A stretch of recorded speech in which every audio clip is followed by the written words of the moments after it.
Hour 2 Overdrive continues, brought to you by FanDuel, bringing you everything from the opening line to the final score. Bryan Hayes, the O-Dog, Jeff O'Neill, Jamie Noodles McLennan. Maple Leafs in action tonight, Monday Nighter, Cowboys-Chargers out in L.A.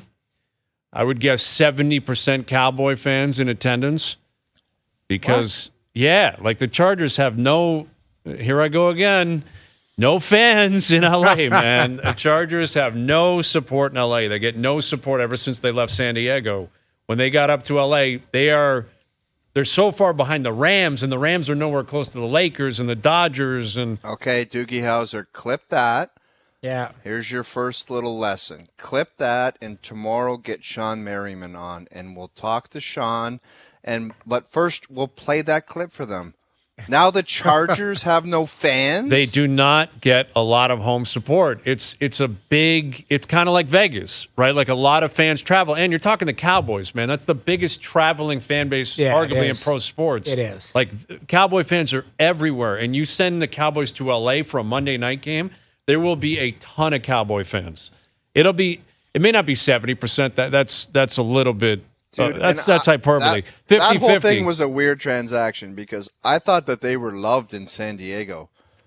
Yeah, they were. It was the owner, though. It was the owner. He wanted a stadium. Screw this. Yeah, he wanted a stadium. That's what they all do, right? That's why Al Davis kept moving around.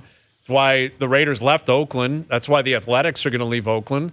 That's why the Rays are staying, because they're getting a new stadium. It's all politics. It's all about getting a stadium. And I guess, the municipal government anyway down in San Diego was like, we're not doing it.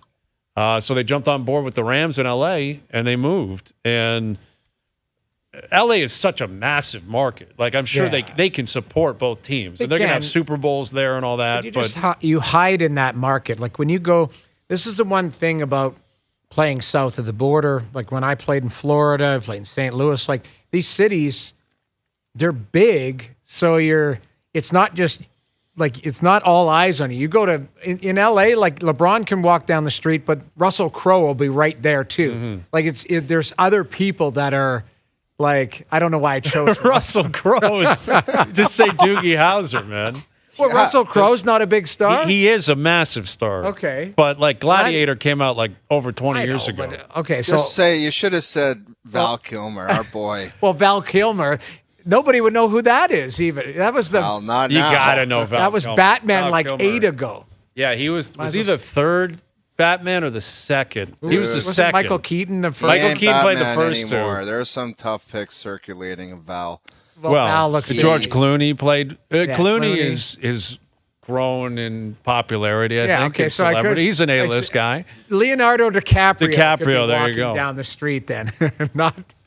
You know what I mean? Yes, you get lost in the shuffle in these big cities. Yes. No, undoubtedly. And again, with the football team, like, it's a good question. Where does Justin Herbert rank in terms of celebrities in L.A.? Is he in the top 100? No. You don't think he's in the top 100? Serious? Top 100 in L.A.? Okay, what is he? Top 250? He's a starting quarterback for the NFL team. The guy looks like a movie star. He's 6'5" with a great there's like head of hair on him. There's reality shows that would No, Herbert's bigger than reality. There is not a reality. Dude, I guarantee if you talk to an L.A. Noodles, and you can text one of your buddies in L.A., somebody from L.A. who's tied in and knows sports, Marcellus would know this perfectly. Yes, he would. I think the answer would be somewhere in the 500s. No. Okay, let me pose this question for you. Who causes a bigger stir? Okay. All right? We're talking bar play here in 2023 in L.A. Justin Herbert when he walks into a bar in L.A. on the Strip, let's say Sunset, or Jeff Probst, the Survivor guy, the guy who hosts the show Survivor. And he's Survivor, man. Jeff Survivor Probst guy. is not causing more of a I stir got to be than... honest, I was like, who the hell is that? See, exactly. But Okay, that's the biggest... But Justin Herbert could walk by me, too. Like, he's not that... You got to know Herbert, man. The guy's 6'5". He's a quarterback, dude. He's not recognizable. He's not far off. He's not far called him. What did I call him? Hebert? St. Hubert's. It's just the guy that owns the St. All right, Hubert's Simon chicken Cowell. place. Simon Cowell is way bigger than him. Hayes, not anymore. what you're not understanding is you're 40 years old now, Hayes. There is a level. Doogie Howser knows them all because he's current. There's 20-something-year-olds that are celebs for TikToks and garbage. Yeah. You have no idea. These island boys, I don't even No know who these idea island about boys LA, are. man. These guys, these island boys. But they're I not don't in know who the LA. hell That's not causing a stir in LA. TikTok is not germane to like Hollywood. TikTok is, you can be around the world. It doesn't matter where you shoot it. I don't think TikTok stars are pushing Justin St. Hubert's. Justin Herbert could walk by me too. He's not getting pushed Justin out of a Ebert. line. I thought you were talking about Roger Ebert. That's who it was. I was It's like, Herbert. I apologize. Siskel and Ebert. There's a poll we haven't had in a long Kardashians. time. Think about Kardashians. Like there's the Kardashians are clearly the more popular Jenners, and like, well think known. of it. Yes, the Jenners. I'll grant you that. But Jeff Probst and Simon Cowell they're not causing more of a stir in LA than Justin Herbert. Justin Herbert could walk by me too. Siskel and Ebert is causing more of a stir in LA. He's the quarterback of the NFL team. I know, but it's not the most popular NFL team. I understand that, but it's a football and it's the quarterback position. I know. I think he would be around 500. No chance. There are Dude, soap he is, stars. man. Soap stars. soap stars, No, movie they're stars. not. Like it's soap just stars are looked down upon in No, what are Hollywood. you talking about? I'm friends. There's a with, pecking order in I'm Hollywood. friends with Josh Morrow, who is on Young and Restless, been on that show for 25 years. Nick good for Newman. him. He is. I walk down the street with him. People like stop him. There are like. He is a very recognizable face. I'm telling you. Nick Newman. I'm not You know going to who Nick argue Newman against is? that. That's fine because he's your boy, but he's not as popular as Justin Herbert. He's Dude, more popular. you're on than no, he's drugs, not. man. I'll bet you Panger knows. Panger's He's he been knows in what's LA. up. He understands. Panger's an LA guy. He's well ask versed Panger in the to give you a American scene. number. Tell him the player, who he plays for, and Panger will tell you. All right, here's our buddy Darren Pang. He's in town, right? He's obviously been calling games for NBC in Chicago, the NHL on TNT, and he joins us here on the Maple Toyota Hotline. Panger, we were talking about Justin Herbert, the quarterback for the LA Chargers, and wondering where he would list in terms of the celebrities in LA. I think he's in the top 250, one of the 250 most popular celebrities in LA. Where would you have him ranked? Oh, I'd put him. I couldn't even tell you what he looks like if I saw him. Yeah, that's concerning. So he's 500 at least, Panger. That's concerning. He's a quarterback for a local team in LA. Come on, Panger. Yeah, but you know what? I was in St. Louis and they left St. Louis, so I don't pay attention to them. Okay. Sour on the owner, sour on the way they left because I was there and I was really excited about being in St. Louis and having these major league sports like the NFL and obviously Major League Baseball and the Blues, and then they left just like that. So I don't pay attention to them. Okay. How about that for apples? Okay. Listen, I'll grant you that. Well, what about Connor Bedard? What about in Chicago, the pecking order in terms of celebrity in the city of Chicago? Where does Connor Bedard currently rank? Probably right behind me. I like it. Makes sense. How about I'd say right now? I'd say he's. I'd actually go pretty close to number one. Wow. That's and we haven't even started there yet. You know, when you think about it, being on the road and home openers not till the 21st against Vegas seems like a long time, but I mean, based on, we talked about the national ratings too of the first game on ESPN, the second game on TNT, great ratings on both. And we did a preseason game where the Cubs were they were in the race. It was a big game for them. And our first preseason game outdrew them by double. I was shocked, absolutely shocked. So that might give you a little indication of what Bedard mania is all about there in Chicago. So if he's not number one, he's certainly in the top five. Any way to slow it down for him, Panger? I know Taylor Hall was talking about it, but is that just what he signed up for and how good he is? I do know the PR guys, and it's different because you're the one that often does those in-between periods interviews, so you would want him, but it just seems like a lot. Is there any way to slow it down, or is it just like Connor Bedard, you're that good, you're the next one, this is what you signed up for?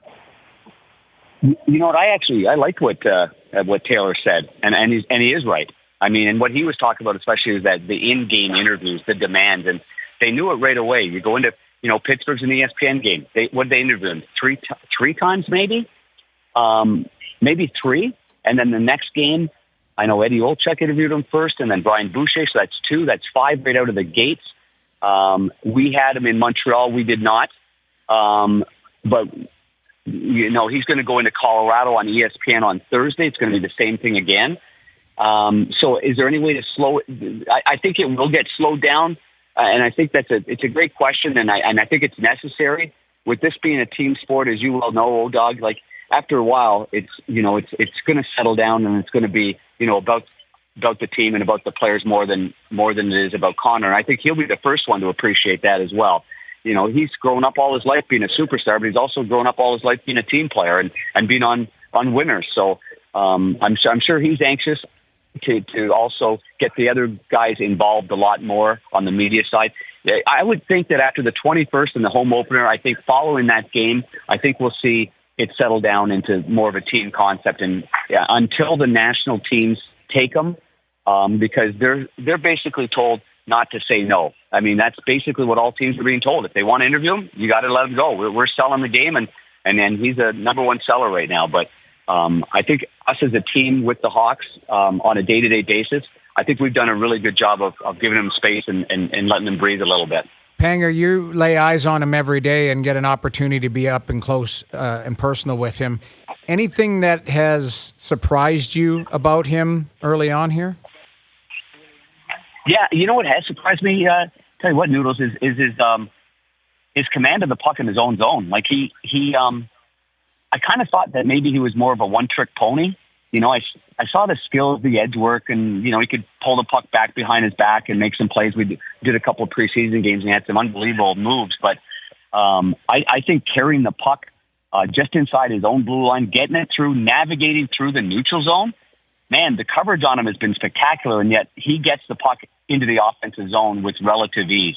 And so that part of it has impressed me. I wasn't sure if he was a great skater or not. I found that he's a really good skater when he has the puck. Some guys slow down and you can catch them, or some guys are really fast without the puck, but when they get it, they just don't have that same ability. Well, he makes himself quicker with the puck, and so those are the two of the things that I think have impressed me the most about Connor. The other thing is his work ethic is unbelievable. But when I describe work ethic, like yesterday at practice in Toronto, like everybody's having their lunch. They've got lunch set up for everybody. They're getting on the bus, going back to the hotel. It's been a long 3 or 4 days, and Donato and Connor are on the ice still working on shots. And I think it was Nick Foligno that kind of leaned into him, saying, "Hey, the trainers are waiting. We're all waiting. Let's go."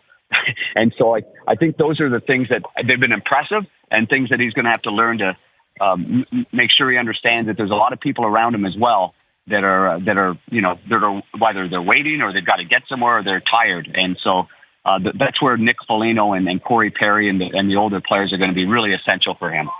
Panger, a couple years ago now, they would put players like Hagel on the market, and a team like Tampa would be interested in grabbing the player and his contract. Are they kind of going to be on the opposite end of that, wanting that type of player moving forward too? I don't think they're quite ready to compete maybe in a couple years, but they got to continue to build around this kid and continue to get good players around him. That you are correct. I mean, you certainly aren't going to let a couple of years even get, not a couple of years, to be competitive in a couple of years is a real tough ask, as you know. But I mean, you're talking about following the next couple of years. Will there be enough prospects that have developed? Will Philip, Kurashev, be there with them? Will Lucas Reichel develop? Wyatt Kaiser? They've got some really good players. Kevin Krasinski. I mean, really good assets. But you're right. There comes a point where you're going to look around and you're going to be buying. You're going to be paying some money for some really good players. I mean, much like what the Hawks did, if I recall correctly, when they had Taves and then they had Kane. Next thing you know, you've got a Marian Hossa, and you're paying him. Remember that 12-year deal, $68 million balloons?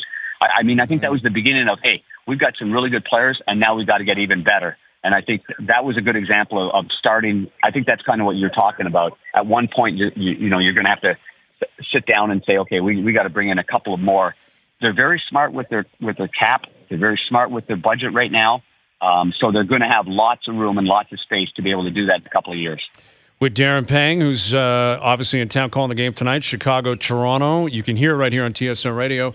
Ryan Reeves has thrown some monster hits. He's had a couple of fights through 2 games. Is there anyone on Chicago that you think would want a piece of him tonight? Tenorti's not playing in this game. I believe Zaitsev's going to go in for Tenorti. Tenorti's been really good on the PK, too.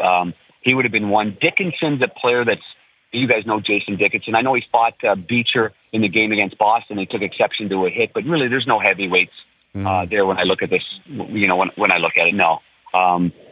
No, I would say no. I think I think they'll try to play a game that gets around guys like that and the physicality of that with some give and goes and play a faster game and a more transitional game. But no, I don't think we're going to see any big scraps here.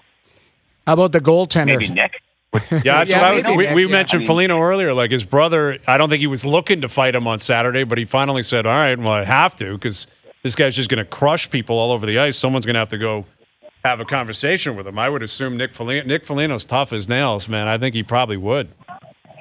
Yeah.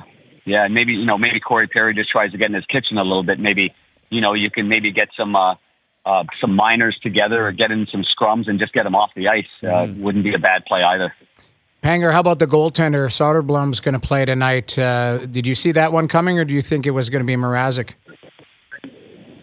No, I think that's kind of what I anticipated. He's played really well, and I mean, if not for a couple of saves that Ullmark made really late in that game in Boston, that was going into overtime. So, no, he was solid there, and he was solid all through camp. Noodles, we know he's big. I mean, that goes without saying. He's 6'6". He looks like he's moving less. I think before, for a big guy, I think I often found him giving up goals kind of stretched out when he didn't need to stretch out at all. I think he's got more trust in his size right now and his stance. But again, the biggest thing is playing against Toronto and Auston Matthews, and it's kind of like a ping pong machine. I talked to Jake Allen the other day in Montreal, and he goes, "Oh my goodness, if this is the future of hockey, this is going to be tough for goalies," because he said it was like a ping pong ball out there. And next thing you know, it was on Auston Matthews. He's fired it on the short side. He beat me there. I didn't get there, and then so the way that Toronto plays and attacks the net from all angles, he's going to have to be really sharp on the short side and not cheat away from the post, Noodles, because otherwise he's going to he'll pay a price here against a team like this. Well, Auston Matthews was just announced number one star of the week in the NHL. Not a surprise. Back-to-back hat tricks. I mean, he's on fire out of the gate here. And we've had these discussions before. Everyone's got a different take on who they believe is the best pure goal scorer in the game.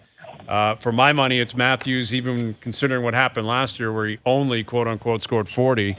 Where do you stand on that discussion? He's a unique specimen, I would have to say. I'm glad he chose hockey instead of baseball because he's fun to watch. But he's natural goal scorer. I mean, Pasta is a natural goal scorer. Is McDavid a natural goal scorer or just a really good goal scorer? I know that I always try to put myself in the net. And when people ask me, even in my era, who scared me the most? And there were really two guys. And it wasn't, I'm not dismissing Wayne, because he is the greatest goal scorer of all time, but you were always worried about where the other guy was with Wayne. But Mario got the puck, and he could just do things that embarrassed you. So you worried about him, and the other guy was Brett Hull, a natural goal scorer, as you know, Noodles. I mean, that one-timer, he could deke you, he could go high glove, he could go between your legs. So those are natural goal scorers. I think Auston is just a very unique, great goal scorer, and I don't know where I'm going to put him just yet, but this start is something else again. So I guess we'll put him at number one right now. How's that sound? Yeah. No, I think that's accurate. I think it's him. Draisaitl scores 50 every single year. Pasternak would be up there. Obviously, McDavid, I mean, is more than capable of doing that, but the guy's a beast. Kucherov. Yep, Kucherov. There's only a handful, though, really. And Ovi's still there, but he's 38 now. Yeah, it's just hard to – my whole thing is hard to, when Ovi's got that many goals and he has the consistency and the health, that'll change because, as he continues to what did he end up last year with? What did Ovi, 40? 40, I think, or 41 or 40. Yeah, it was something around there. Yeah, but there's only a handful of guys that are that special that can do it from anywhere. And Matthews is certainly, right now he's on such a heater. He literally just throws it at the net and it goes in, which is, I mean, he's that special of a player, and he's had an unbelievable start. It's ridiculous. I actually expect him to score. I think he scores tonight. But I don't know if he gets three. You know what I mean? That's the crazy part about it. Off night. He'll only score once tonight. Yeah. Well, but the one thing is that, they get a chance on that power play. I mean, even though, the Hawks are they've smothered 7 for 7 so far. Tenorti's been a big part of it. He's not in. You just don't want to go to a parade to the penalty box. He gets enough chances 5-on-5, but then you throw that lethal unit on the power play and they just zip it around. He can bang home 2 on the power play. I mean, any night, and tonight could be one of them. Mm-hmm. Yep, absolutely. Well, Panger, it'll be a fun one. We're expecting a ton of goals and a lot of action tonight, so enjoy it, and we always appreciate you doing this. Thank you. It is always my pleasure being with you world-class gentlemen. Thank you, Darren. You're welcome. We'll see you later. There's Darren Pang of NBCSN in Chicago, the NHL and TNT, joining us here on the Maple Toyota Hotline. Build your next dream Toyota at Maple Toyota and check out Maple Toyota's pre-owned inventory arriving daily. It's time to Toyota. Visit mapletoyota.com. World-class gentlemen. Yeah, very kind. We have a world-class show. Very kind.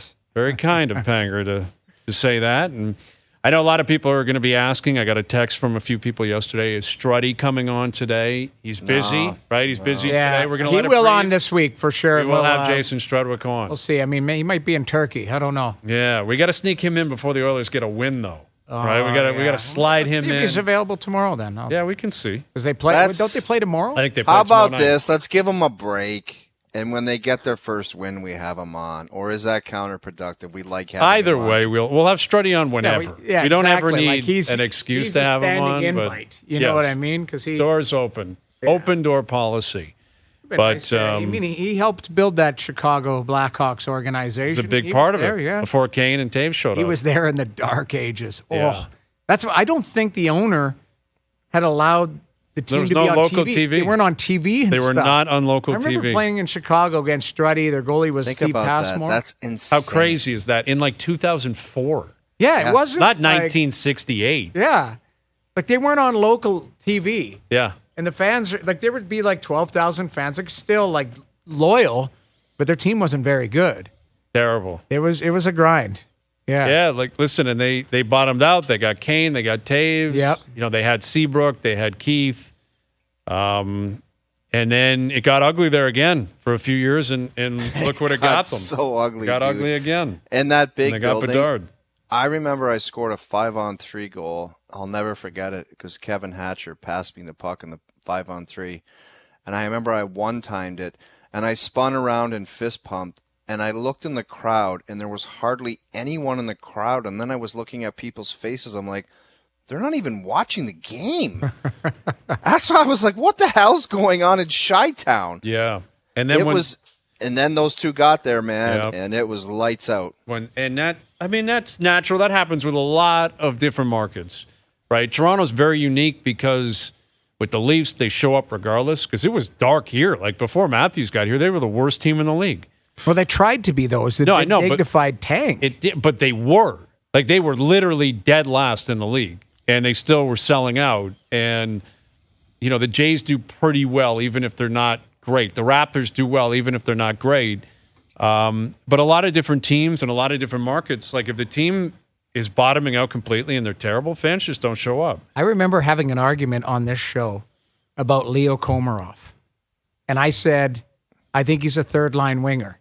And people went crazy because I think he made the All-Star team that year. He did because everyone needed to have someone represent them. But it was every team had and I'm a like, well, representative. yeah, he's a good player, but I think he's a third-line winger. Mm-hmm. And I was getting chewed on left and right. But you look at the difference of where that team was. P.A. Parento. P.A. Parento was their top scorer. Yeah, everything Parento. we say Daniel gets Winnick. chewed on. I know, can't but this even was, it's a goal song. They're complaining about. Wow, listen. They're complaining about the changing of the goal song now, which is completely insane. Well, it's going to flip both ways. I mean, listen, the thing about the goal song is it was one game, so now it's done, and they're going to move on. And now it's not even going to matter. No one's even going to talk about this once we get a week or two in. And I get the impression the Leafs are just going to switch songs basically all year, based on who they're playing. It's an original 6 matchup tonight, so it might be a different one. Basically to throw people off so no one knows what the hell's going on. And then no one can complain about anything. I think it's kind of cool, though. I don't know. I believe I've seen it on other teams. where each guy's got their own goal song. Yes. Wouldn't that be kind of neat? That would be fun. I guess, you got to be on top of the ball there, and if there's some discrepancy over who scored, like the other night, is it Tavares, is it Matthews? Not that it matters. No. Like, that's all. They're not going to be like, okay, you played Tavares' song, and it was Matthews. But whatever they're going to, I would assume, the Leafs, like any other team, they're just like, can you give us a pretty good beat, and we'll take that, we're moving on. And anything beyond that, I'm not sure they're paying that much attention to it. Right. But we'll see what comes of it tonight. But yeah, I mean, Chicago, we'll see. Obviously, if Bedard's going to play the role of Patrick Kane, they don't have Jonathan Taves here right now. They don't have Duncan Keith. They don't have Brent Seabrook. They don't have Patrick Sharp. They don't have Marian Hossa. Dude, and the sad thing those is guys are not there. Sometimes that takes 3 years to find the Taves. Yeah. Oh, it's going to take a while. It could take a long time. Yep. Man. Oh, yeah. That could be what's in front of Chicago, but they got the golden child, right? They got the golden ticket, and it's Connor Bedard, and he's in town tonight, and this will be it. This will be the last time you see him here in Toronto till next year. Well, we're going to enjoy it. Should be a fun one. It's going to be a fun one tonight. All right, Luke Wilson will join us in about an hour from now. Something to chew on, brought to you by Boston Pizza, still to come as well. The Monday Nighter, Cowboys, Chargers. We'll look ahead to that as well. Overdrive continues, TSN 1050 and on TSN 4. All right, something to chew on, brought to you by Boston Pizza, coming up here in just a moment. Luke Wilson will join us later this afternoon to explain why I'm not red hot picking winners, even though I'm red hot picking winners. 3-0 this week, off tonight because you guys have this game. Tough game tonight. Dude, it's because we are holding our own. That's fine. You are doing well. But we had an incredible start, and we're not going away. I understand that. I wouldn't expect you to. Luke played in the league. Of course, you guys are going to still have some pretty good angles. And there's a couple of games that have been borderline layups that Mr. Grappler was handing out. Now that Doogie's here, Doogie's going to actually put you guys to work. Doogie's going to pick some games that are actually tough games. If the Grappler can do one thing, he gets in Doogie Howser's ear and says, "This is the lay of the land, chum." He probably has. I would guess the Grappler probably was playing the role with Josh, right? Oh, yeah. Because Josh is stepping in, and he's going to be helping us out here for a little while. And I'm sure that, get on the mic there, Josh. You can explain it for us. I would assume. Oh, here he is, folks. Doogie Howser. Let's hear what you got, kid. There he comes for the first time. That squeaky little voice. Make sure voice. you got that voice locked in, dude. Up. Hello. Yes. Hey, Doogie. Doogie, how you feeling, bud? You doing okay back there? I'm all good, boys. This is an honor. It's an honor to have you on. Be honest with us quickly. Did the Grappler big time you and give you the full breakdown of how you're supposed to operate? And how are you supposed to address him moving forward? Is it Mr. Bauer? Is it Mr. Grappler? Is it still Keith? It's a bit of all of them, I would say. It's first Keith, and then I have to put the Mr. after the Grappler. So that's a must. Okay. Love it. All right, but you're comfortable. It's all good. Yeah. You're back there with JP. He's Rolling a veteran. back here for sure. JP knows what's up, right? JP's a man of the people. So. Doogie, I like what you're doing back there. Yeah, pal. very Just good keep stuff. it going. Thank you very much. Great stuff. We've been corrected many times on this show historically, and I think we were talking about Justin Herbert earlier, and I'm a believer that he's a top 250 celebrity in L.A. E-Bear.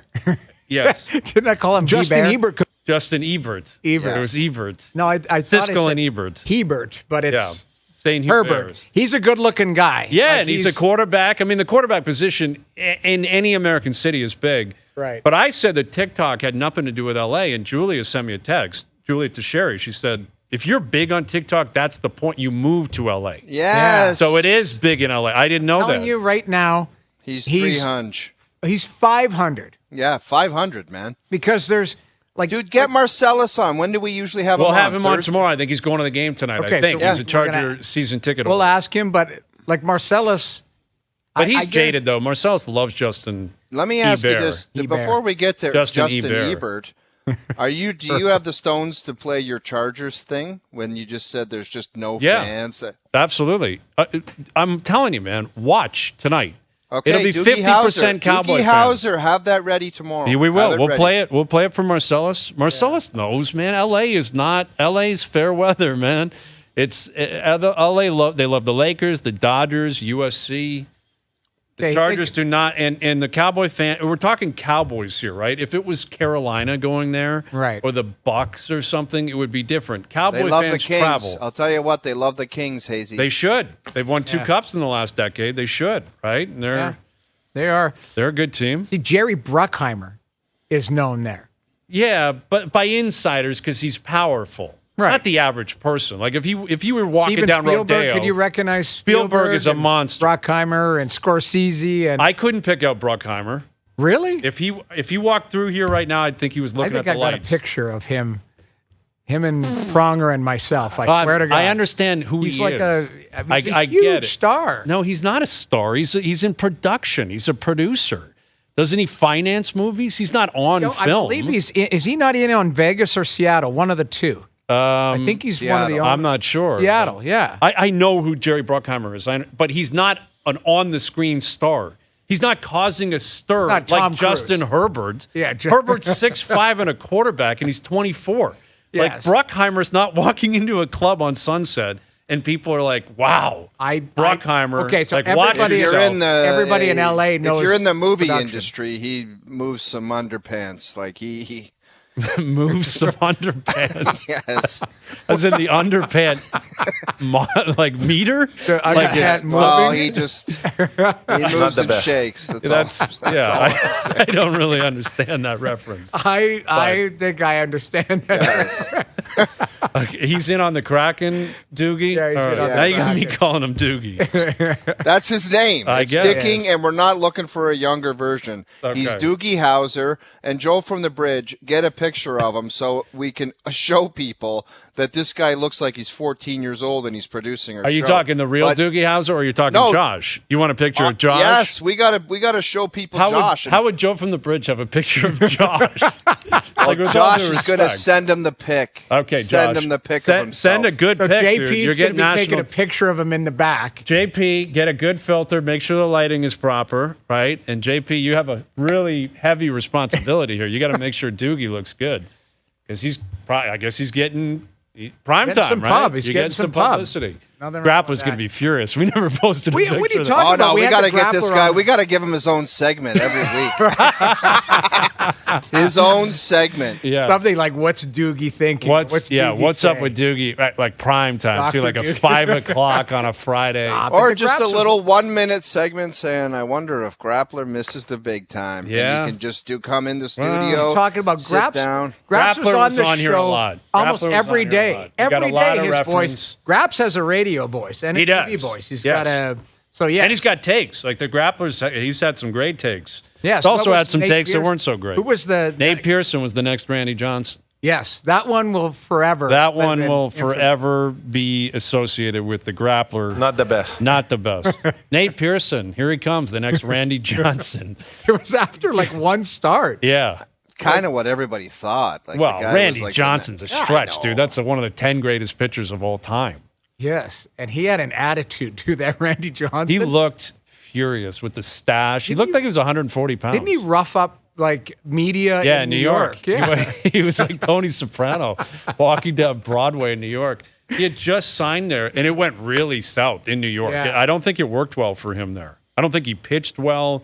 They didn't like him there. And now he's like a photographer.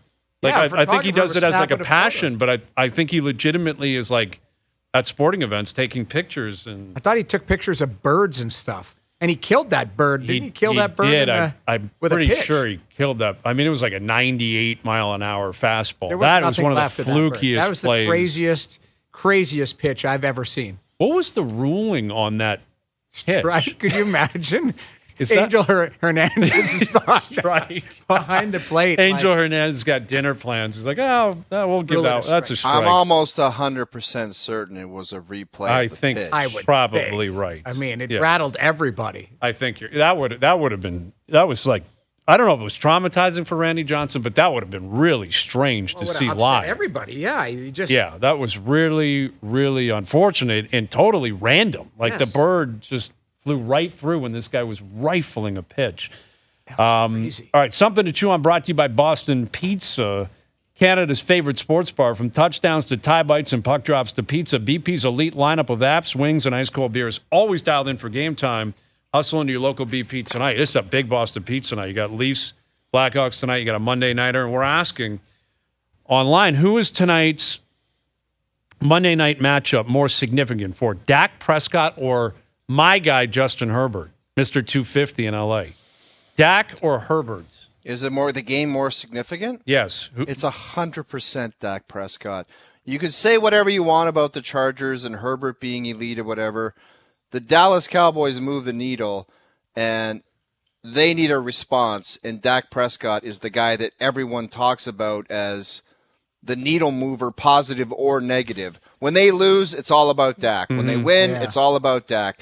Their defense never gets enough credit, and he's the guy that has to be better because he's paid like, dude, this guy makes, I don't want to know the He's number, making bank, but so's Herbert. Herbert just got paid too, man. He got massive paid. numbers. But as you said, nobody cares about the Chargers. Well, but that's why this is a little bit unfair because the Cowboys are the Cowboys. Yes, they're the biggest like based brand. on emotion, based on viral reaction, it's going to be Dak. But I actually think it's Herbert because, listen, Dak was awful the last time we saw him. Last time we saw him was in San Francisco last Sunday. Didn't they got go well. smoked and he was terrible. Yeah. But the Chargers are coming off a bye and they're at home. And they believe they can win a Super Bowl. I don't think they can, but they should be a playoff team. They're 2-2. They haven't been great to start the season. You're coming off a bye. You're at home. You got to win this ball game tonight. Like in my opinion, the Chargers have got to show up and play tonight, and they've got some injuries. And if that's going to be the case, Herbert got paid as well, man. Like Herbert, you got Kansas City's at 5-1. The Chargers are not going to win the division. It's going to be Kansas City. So if you're going to stay in the race, you start 2-3. Right. And your bye's over. You got a long season ahead of you. Like, this is a big game for both teams. Yeah, but for, like, again, I think based on the scenario, coming off a bye at home, it should be that quarterback. So I will say Saint Hubert. I will say Justin Herbert. I don't think you truly believe that. You know it's Dak and no, everything. I know it's Dak based on the reaction. Yeah, you know it's I understand the reaction will be more visceral when it comes to Dak. If he's terrible tonight. And the one thing that I think is insane about Cowboys fans, I'm not really a Dak fan. He's just not for me. I think I kind of know what he is in big games and where you can go with that guy. Mm-hmm. And I truly think that Cowboy fans believe that too.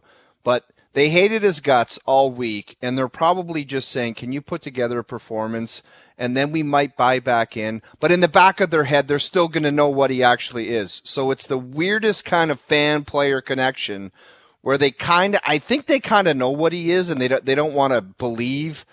I don't know what it is, but it's like, okay, have a good game, and then we'll pump your tires, but we're not going to really mean it because we know you're going to jam us up next week.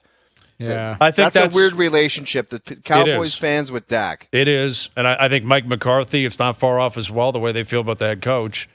Both teams, like Herbert puts up a lot of great statistics, but remember that lead they had down in Jacksonville? They blew like a 28-0 lead. Yes. Like he needs to prove that he can win. That coach needs to prove that he can win. Kellen Moore is now the offensive coordinator in LA with the Chargers. He was with the Cowboys the previous couple of years. I think it's going to be a great game tonight. I really do. I think so. I think it'll be a great game. I still think it's Dak. Everything Cowboys is bigger. It is. It's just noisier. It comes with the job. Yes, That's really what it does. It absolutely does. All right, we'll ask Luke this question. Luke Wilson coming up. His take on what happened to the Giants last night. Bills got the win, but it didn't seem like it was an overly impressive out. It wasn't really for Buffalo, but a win is a win is a win. My Bengals with a big win and a big cover over your Seattle Seahawks. Now all of a sudden the Bengals are starting to put some stuff together here. Potential new segment. What do you have? Doogie or do not? Doogie or do God? Yes, there's something. Don't even think about it. Doogie or noogie. Or do not. Doogie or do not. We could patent that. Yeah, we could patent that. That's ours. Yeah, it's close. It's treading on the line. There's a guy right now. With a. We could patent that. We don't want anyone else. Or do not. There's a guy right now with a mustache that just ran out the front of his house. He's running down the highway from Hamilton. Yeah, he's down at the rink tonight. He doesn't have a problem with Doogie, with just Doogie Howser, or do not. That is not infringement. That's not infringement. I don't think different languages either. We've done non-gi. We've done weegi non-gi. That is not allowed. That is doesn't count. stuff. He's got exclusivity over every language. I don't know. Language. Why don't we just do this? That with seems Doogie Howser? excessive. If there's a struggling franchise in any major sport, we get Doogie Howser, MD, to just break it down medically on what needs to be fixed, and we just get like a doctor report from Doogie Howser. Okay. The team have a lifeless effort. They need heart. They need some heart. Actually, that's not a bad. It's almost like a Wizard of Oz thing, right? Yeah, like you go see Doogie because you're lacking courage. You're a cowardly lion. Yes. You're a cowardly lion. Yeah. Doogie Howser diagnosed. Doogie Howser, MD. Okay. Yeah. The Wizard of Doogie. I love it. The Doogie of Oz. Yes. There's a lot of material here, I think. There is. We're really creative today. Yeah, we are. I'm liking it. All right, Luke Wilson coming up. Our best bets brought to you by FanDuel still to come as well. Leafs, Blackhawks, and we'll get into what else is going on throughout the other NHL markets up here in Canada. Vancouver off to a good start. Edmonton not the best. Kirby Dach out long term. Looks like the Habs are really obviously upset about that. He was off to such a great start. Yeah. So more on that still to come as well. OverDrive continues. TSN 1050 and on TSN 4. All right, Luke Wilson coming up. We've got the championship series in baseball underway, right? Texas already have 1-0 in their series. They're leading 5-1 already in Game 2. And you got Philly in action against Arizona tonight. Feels like the Phillies, it's their World Series to lose, basically. Absolutely. Yeah. Right? Absolutely. You want to talk about, we talk about hockey going a little bit too deep into the summer. Maybe ball should be wrapped up by the beginning of October. Like, you get 1 week in October because they're running into NHL, into NFL, and it's like it's freezing outside in the Northeast. Like, get this wrapped up by October 1st. There's no, I know it's been a long history of October baseball and Mr. October, but come on, man. There's a lot of stuff going on here. You could get baseball wrapped up by the first week of October. Well, it leaks into November now because of the wild card, because of, the nature of even the divisional series. Yep. For the longest time, it was you had 2 series and crown your World Series winner and you move on. And the thing is, here you got 3 warm weather markets, Arizona, Houston, and Arlington, Texas, which is going to make Philly look, I think, so unique, right? Like the fans in the other 3 markets will be T-shirts, shorts. Right. It's probably it's crazy hot in Arizona like right the Yankees back in the day where everyone had winter jackets in the crowd and it was very dark looking because of the winter weather. And then you go to Arizona, it's all white T-shirts. Yeah, it's going to be such a contrast. But I like that. Like, I love seeing the crowd with an open-air stadium like it is in Philly. People be freezing. Cold, windy, dark. It'll be a grind. But, you're right. They're just getting started. Like, game 1 of the championship series is tonight. And that's crazy. You're looking at the World Series will be handed out probably November 2nd, November 3rd. Like, I haven't seen if they have a drop-dead final date for Game 7 of a World Series. They probably do. And they can obviously adjust based on what happens in these series. And they play 162. Yeah. But that's why, the idea of shortening it now doesn't make sense. Right. Really what has to change is the amount of regular season games they play. Yeah. Okay, well, you got some big baseball games that are going up against Monday Night Football, Hayes. Yeah. That's good luck with that. Exactly. Good luck with that. Like, I can tell you, Cowboys-Chargers will destroy Phillies-Arizona tonight. Not even close. It will destroy it. And yet, everyone understands that. Like, it's not even fair anymore to compare and contrast any sport to the NFL. Because the NFL is just a completely different beast. They're a giant machine. It's a completely different beast. And the NFL knows exactly what they're doing. You think it's a coincidence the Cowboys are playing tonight? Probably not. No. Remember, right? $5,000, Philly, 5 or less. Yes, that's right. You get the Phillies in 5 or less. Yeah, listen, they're a heavy favorite. They're a favorite to win tonight. They're a favorite to win the series. And I don't have any connection to Philly whatsoever, but the Bryce Harper story is very compelling for me. Like, what this guy has become, how clutch he is in the playoffs. It didn't go well early on there. Remember, he'd had a rough go. Like, the fans were getting. Well, they were booing him. Remember? Yes, you're right. Like a month into it. Now that was a Philly thing. You can never figure out why they're booing, who they're booing. Like the Habs fans on Saturday night were booing Connor Bedard, which is weird. Like, I guess a sign of respect. But he's 18 years old. He's a Canadian kid. He's playing his debut at the Bell Center on Saturday night. Maybe they just wanted him. Well, that's probably true. Reinbacher's probably shedding tears over in Switzerland or whatever. But I mean, I don't know why. I don't think Leaf fans would boo him tonight. No. If you remember Bryce Harper's first comments when he signed that massive contract, he said, "I can't wait to bring a World Series back to DC." And he signed with Philly. Yeah, he had made the mistake. He made the mistake. You're right. Yeah. But listen, they were on the doorstep a year ago, right? It could be a repeat. You could see Phillies, Houston, unless Houston doesn't wake up here because Texas is up 5-2, bottom of the fourth in Game 2. It's only Game 2, but Scherzer back in the mound for Game 3 tomorrow night, or I guess in a couple of nights for Texas. Final hour coming up. OverDrive continues. TSN 1050 soon to be up on TSN 2.